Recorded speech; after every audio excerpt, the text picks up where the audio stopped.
Yeah. Hey, good afternoon, everybody. We're just going to hold for just a few seconds just to make sure we get everybody captured here. We got a couple stragglers coming in.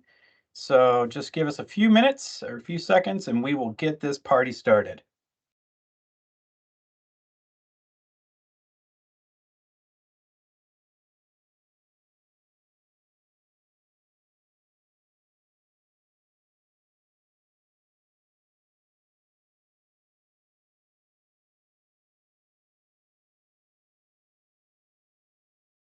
All right, I think we're about ready to go. So yeah, hey, welcome all. Appreciate you taking some time today to listen to us educate you on the REAP grants and how they can benefit you and your business. This program is an immensely helpful tool for making commercial solar more affordable. I can't stress enough how important it is to have someone who can be the guide through this complex process of grant writing. Let them, hopefully us, be the solar and grant writing experts so that you can focus on running your business. So myself, Jeff Hegeman, the sales director here at Tiger Solar, will be your MC for today, essentially. We've got three other talented individuals here as well. Chad Becker. Chad's worked as an installer designer for this company before having an opportunity to start our Michigan branch in 2019. Since then, with the help of our very own Ryan Coles, he's done nothing but success in getting REAP grants for his rural commercial customers in Michigan. Chad will be talking about the big picture on Solar Commercial 101 and how tax incentives and grants like REAP tie into your overall calculations. Joe Moore, Director of Commercial Solar. Joe has been with our team for over 10 years in various roles. He helped his first customer go solar with the help of a REAP grant in 2015. As the director of our commercial division, he's excited to tell more about getting solar on rooftops. Joe will be giving a high-level overview of the REAP grant program and process. And then finally, we have Ryan Coles, our sales and marketing operations manager. Ryan's been with Tiger since 2015 and has over 8 years of experience working with the USDA and our clients applying for REAP grants. Ryan will be spending a lot of time talking to us about walking us through how Tiger is an expert guide through the REAP process. Some housekeeping. Please drop any questions you have in the chat. You guys are off camera and on mute, so if you have questions during the process, please drop those in the chat. We're going to do our best to answer those real time, but we will be having some Q&A at the end of the webinar to address any other questions that we have. So yeah, without further ado, I'm going to pass the torch over to Mr. Chad Becker so that he can walk us through Solar 101. Thanks, Jeff. Hey, everyone. If you're tuning in today, I imagine you've already started to think about how much your fixed operating expenses come from your electric bills. It's an easy number to track, so that's what makes it an easy number to imagine falling off of your P&L. And that's actually what makes crafting and showing off solar proposals kind of fun for me at times. Now more than ever, actually, because of these kind of subsidies, they're become even more available for rural commercial entities. But before we fully get into those weeds, I thought it'd be a good idea to quickly cover some of the basics of how solar works, and that's what's on your screen right now. I'm going to quickly get to the billing portion, but starting from the left side, obviously the sun rays come down, hit your solar array. Your solar array is likely going to be suggested to be built for about 100 to offset 100% of your electric needs for the year. From when it hits that solar array, it's going to turn into DC energy that goes down to your inverter. That's that little white box, and that's just going to turn it into AC power. That's what your business and your grid utilizes. So when it goes into your business, it is going to be used in-house first. It hits your main panels, it hits all your equipment and your servers, your computers, whatnot, and it will power everything on site before, if there's excess solar power being generated at that time, think middle of the summer, middle of the day, sunshine shining, that's when it will roll the meter back and it starts to actually hit the grid. And the cool thing is, about you guys down in Virginia, you still have a lot of one-to-one net metering with your utilities, meaning whatever you're purchasing your solar power for, or whatever you're purchasing your regular energy for, is also what you're getting credit for when you sell your solar power back. That's why I'd say 1-to-1 net metering. If anyone's tuning in from Michigan, we are on distributed generation. That's just the fancy term that most utilities have assigned to a credit system that's not quite 1-to-1. The quick dummy answer to the next question that leads to is, if you were to get a proposal from me for about 100% offset of your electric for the year in Michigan, your electric bills will probably be reduced about 75%. But regardless, whether you're in Virginia, whether you're in Michigan, that all is in the form of credits that really will build up, likely in the summer months, likely in the springtime before your AC is on, is historically what most businesses see, that build up to be used at nighttime or to be used in the wintertime. And it's all just annualized, and they really do flow through the whole year to offset your bills. From there, I guess I will go to the next slide at that point. Oh, I just realized, oh, that's how it technically works. But the big picture is right here. This is what you want to see. The subsidies available to rural commercial at present make it very easy to justify a less than 2-year cash flow for an investment that not only gives you a bottom line advantage for 25 years, but in the form of an asset that's added to your property. That's happening with these 3 basic metrics: the 30% tax credits, probably that solar tax credit you've heard about for the last 10 years plus, here and there. It's available to residential, commercial, and nonprofits actually now more than ever, easier than ever. Then the depreciation. That's the metric that all of these are a good idea to throw it past your CPA, your accountant, what have you. The depreciation play, that's of course specific to your business, what tax bracket you fall in. Solar qualifies for depreciation similar to anything else you'd use depreciation for, but we actually have some accelerated features to it. In 2024, you can take a majority of it in year 1. Once again, something that would be outlined on the proposal if you got one from us. And then that last metric, that 50% REAP grant. Joe's gonna be following me up in a second, going into details about that. But this is a metric that used to just be 25%, and that's why we've got a great history of doing this for customers for the last 10 years, because 25% was already nothing to scoff at. But the fact that they've just doubled it with the Inflation Reduction Act makes these metrics add up to that bottom line of 80% off your solar system in roughly about 1 year's time. You've got that money back. So I guess I'll go to the next slide at that point, because how that happens, there's just the technicality of the grant is a reimbursement. That's why you probably heard me say the word cash flow earlier. That was on purpose. When we turn in all the documents, and that's what we're here to assist with, they definitely would want to see qualifying funds that you are able to actually fund this yourself. And then once we turn in the final documents proving that you're producing your own solar power and you've got permission to operate from the utility, that's when we send in some documents, and you really do get that just a check back from the REAP USDA, your USDA department, for half the cost of the solar system. But that's one of the fine details that Ryan will be talking about later this presentation. I'll go one last slide just to talk about some timelines for some of these reimbursements. As the item on the right showcases, this 30% tax credit that you've probably heard about for years and years, that was set to sunset, but luckily that did get extended for another 10 years at the 11th hour through the Inflation Reduction Act, just to make it more permanent as well. And on the left, the Inflation Reduction Act also made it so that if you were to have a solar system already, or if you could imagine a scenario where you want batteries later, but just want to do solar this year, luckily you can take that solar tax credit a second time for a battery add-on at a later date. Or this year for that matter. And on top of the Inflation Reduction Act doing that, that's also, of course, what doubled the REAP grant from 25% to 50%. But how long that 50% metric sticks around is arguably unknown. There's a big lump sum that came from the Inflation Reduction Act. That's what increased the USDAs in our states to increase this funding to 50%. And that's why getting in now is the right time to do it, because in a year, if we can imagine in a couple of years when this funding just goes back to the historical levels, it'll probably return to that 25% metric. But that's just assuming a little bit. But I'm going to throw it over to Joe to get a little bit more in the weeds on the REAP grant. Thanks, Chad.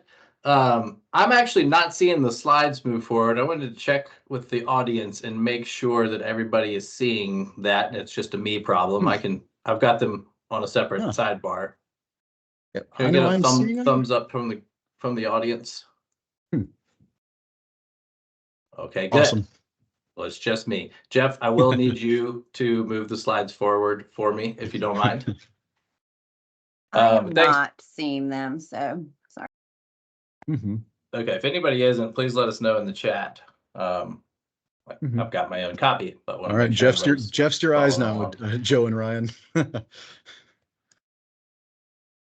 All right. Well, thanks, Chad. That was a great overview of solar in general, solar for your business. As Jeff said, I'm the director of our commercial department. Wear a lot of different hats. Over the years, actually got my start and got my introduction to REAP by doing energy audits back in 2010.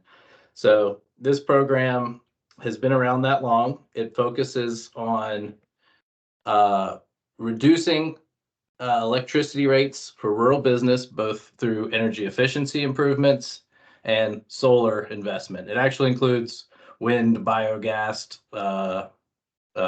hydro, all those things. We're here to talk about solar today, but just as an FYI, it's focused on all encompassing renewable energy. So I was very happy to move from walking through turkey houses, counting light bulbs for the energy efficiency side, to climbing on top of the roof to see how many solar panels could fit. Much better quality of life for that job role. The other big mission, I guess you would say, with the USDA REAP grant program is to help the grid be more resilient. So that comes at a national level, decreased requirement on fossil fuels. But it also really helps for individual utility arms, or like here in the Shenandoah Valley, we have the SBC co-op. So by offsetting the demand, which is the amount of electricity any building or all the buildings on that grid need in the middle of the day on a hot day, can actually really overall improve the resiliency of that section of the grid and drive down the prices for that whole utility, essentially, which is good for everybody. You can go to the next slide, please. So it is a national program. This started in 2008. It's had kind of varying degrees of participation. I think when it first got started, a lot of people didn't know about it. We jumped on board in 2014 with our first, helping our first customer get a REAP grant. And at that time, they were begging for applications because nobody was applying. It's definitely gotten more competitive over the years, but we've been able to kind of grow along with it and learn how to make sure we maximize the potential for our customers to get the grant and go solar. The funding comes from the Farm Bill, but it did get a big boost from the Inflation Reduction Act last year. And not only is there increased funding overall, but the biggest change was it went from a 25% grant to a 50% grant. So that percentage is based on the total installation cost of the entire project. That could include, upgrades on the utility or to your building. Anything that's required to go solar is all eligible for that grant consideration.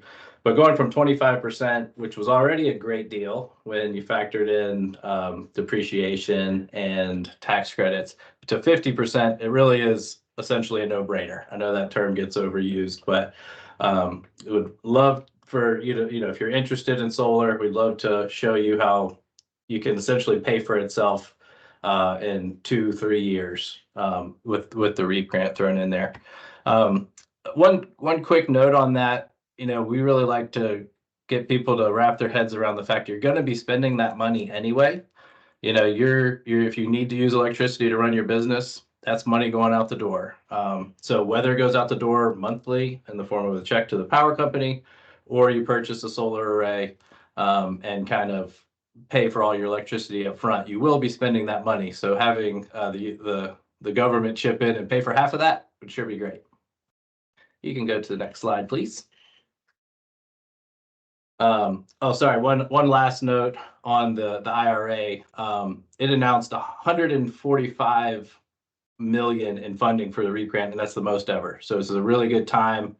It's like I said, there is more competition now. More people have caught on, but it's also the most funding that they've had. That's at the national level. It gets broken up by state. We don't actually get to see that, which states get how much until after the fact. But it's the program is well funded at the moment. Can't guarantee how long that's going to stay that way. As far as eligibility, obviously, if you're an agricultural producer, you qualify.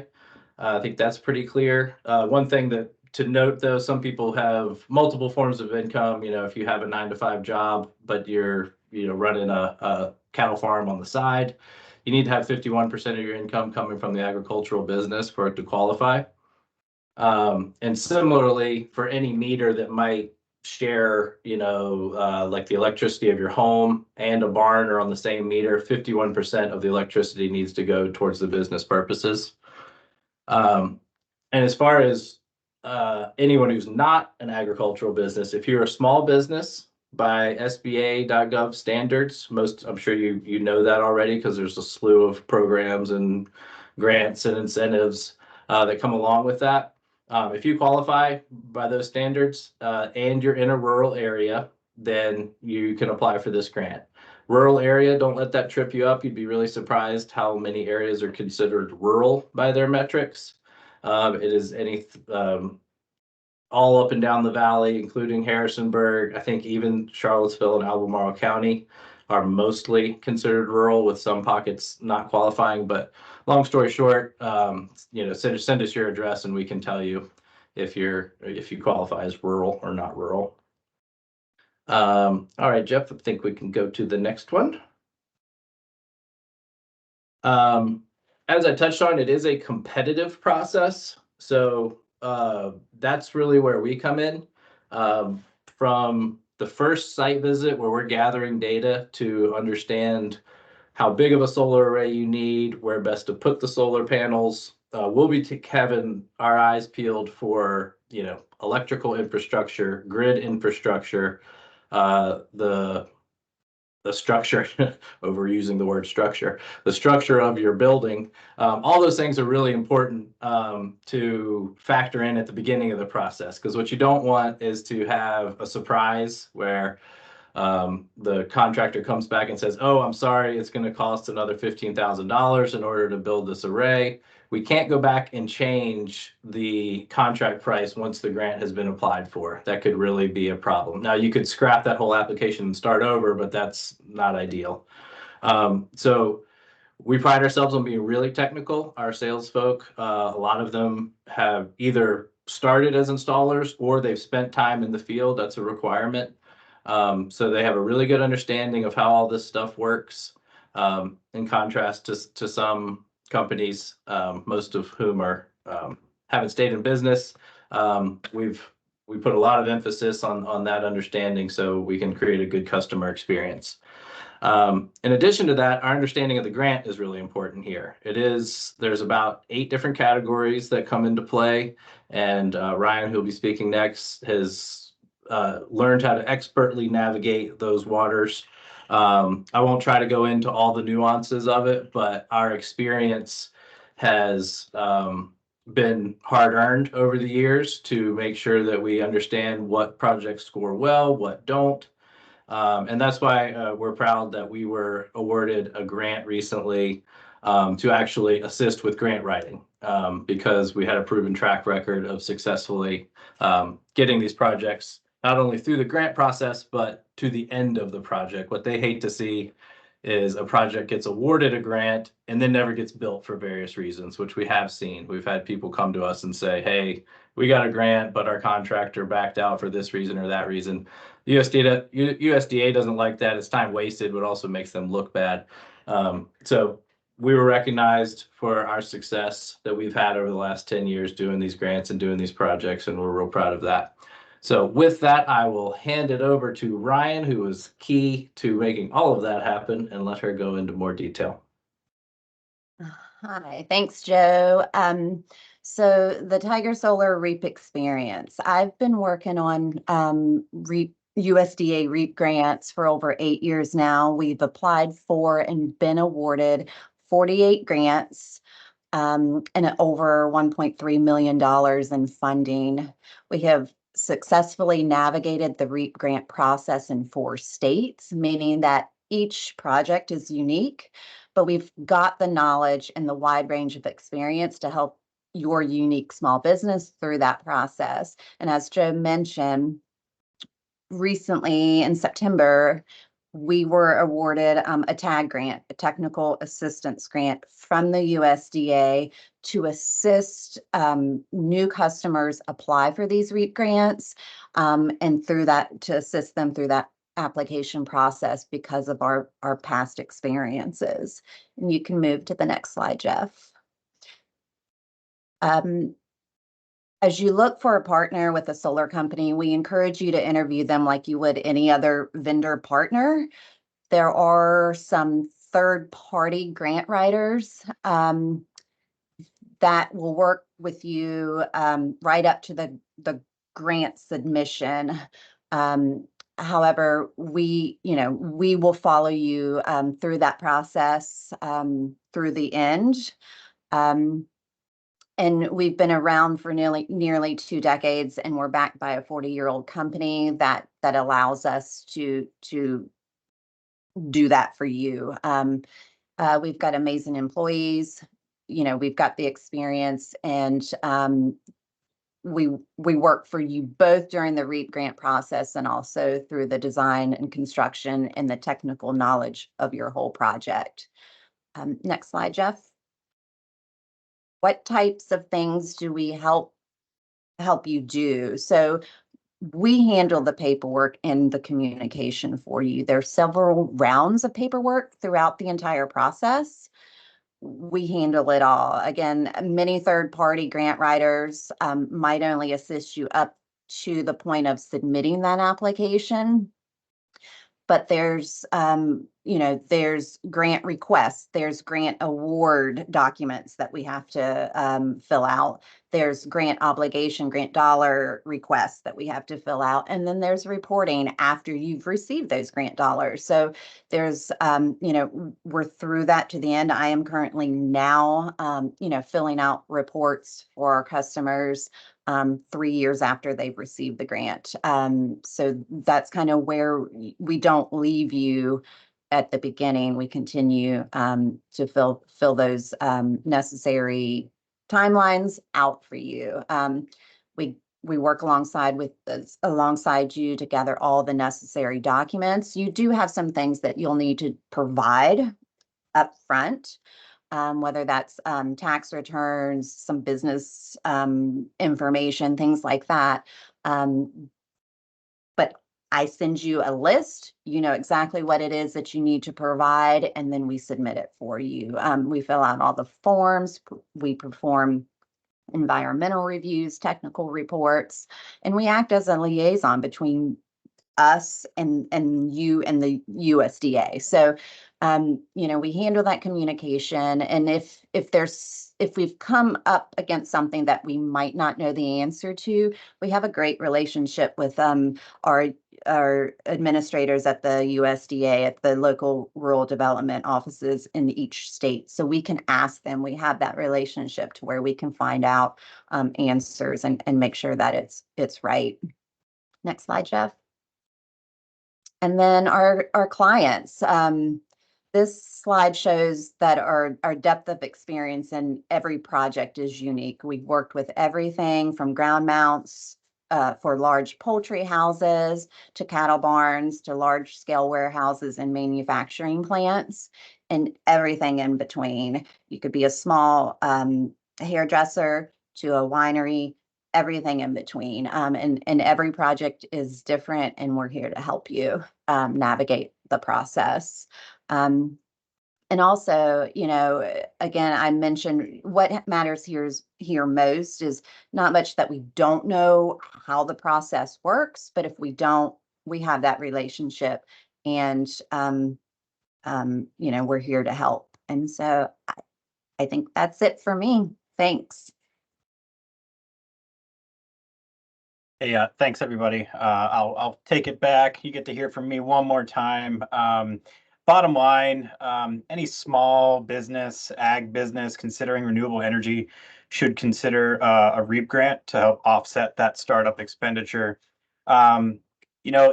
Just listening to everything here, it's a lot, and it can be daunting if you're trying to do this on your own. That's why we offer these services. And again, you heard the word 1,000,000 times, experience. And this is something that's not complicated to us, But again, if you're doing this on your own, this can be very complicated. So find a solar partner who is experienced guide and who can do the heavy lifting of the REAP grant and solar installation process so that you can focus on, running your business day to day. So we get questions all the time, and we love that.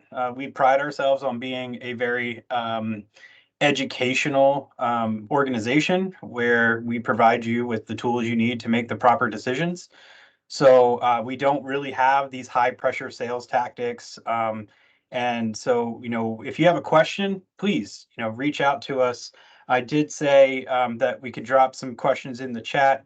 I don't think we're taking you off mute. I don't see any questions in the chat thus far.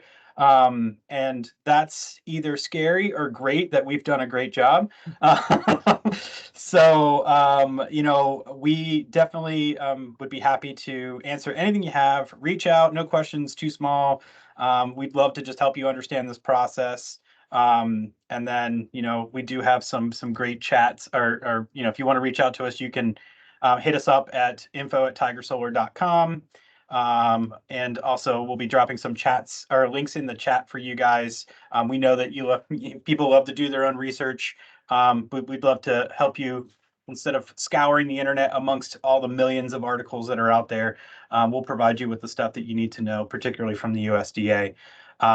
So again, appreciate your time. I don't see any questions. If you're typing, I don't know, but thanks for your time again. It's been great, and we hope to hear from you soon. Bye. Thank you. Thanks, Jeff. Bye, everybody.